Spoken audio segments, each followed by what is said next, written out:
লিস্টটা আমি বিটিআরসি কে পাঠাবো।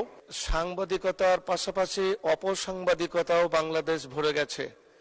অনলাইন পত্রিকার নিয়ম কানুন কি আমরা জানি না। অনিবন্ধিত অনলাইন পত্রিকার জ্বালায় আমরা অস্থির। এ নিয়ন্ত্রণের কোনো পদক্ষেপ আছে কিনা, এটি মাননীয় মন্ত্রী মহোদয়ের কাছে আমার জিজ্ঞাসা। এই বিষয়গুলো নিয়ে আমরা খুব নিবিড়ভাবে কাজ করছি। উনি যথার্থই বলেছেন যে বেশ কিছু ভুইফোর অনলাইন পোর্টাল ব্যাঙের ছাতার মতন গজিয়ে গেছে বিভিন্ন জায়গায়, এবং তারা সাংবাদিকতা নয় অপসাংবাদিকতার চর্চা করে, অপপ্রচার করে এবং বিভিন্ন ধরনের সমস্যা তৈরি করে সমাজে। এবং খুবই মজার বিষয় হলো, যারা পেশাদারিত্বের সাথে সাংবাদিকতা করেন এই সাংবাদিকরাই এই ধরনের পোর্টাল এবং পত্রিকাগুলো, অনলাইন ভিত্তিক পত্রিকাগুলো বন্ধ করার জন্য দাবি জানিয়েছে।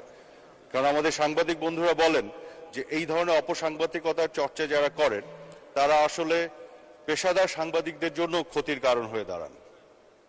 এবং তাদের দাবির প্রেক্ষিতেই আমি কিছুদিন আগে বলেছি যে এই দাবিটি শুধু আমাদের সংসদ সদস্যদের নয় বা সমাজে অন্যান্য স্তরের বিভিন্ন প্রতিনিধি যারা আছেন বা রাজনীতিবিদদের নয়, খোদ সাংবাদিক সমাজ থেকে এই দাবি এসছে যতগুলো অনিবন্ধিত পোর্টাল আছে যেগুলো অপপ্রচার করছে, অপসাংবাদিকতা করছে, সেগুলোকে বন্ধ করে দেওয়ার জন্য।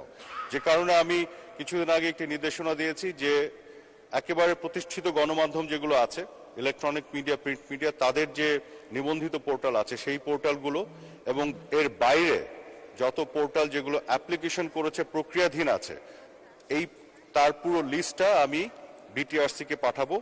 এবং এই লিস্টের বাইরে যত অনিবন্ধিত এবং এমনকি একটা অ্যাপ্লিকেশনও করে নেই যারা, তাদের সব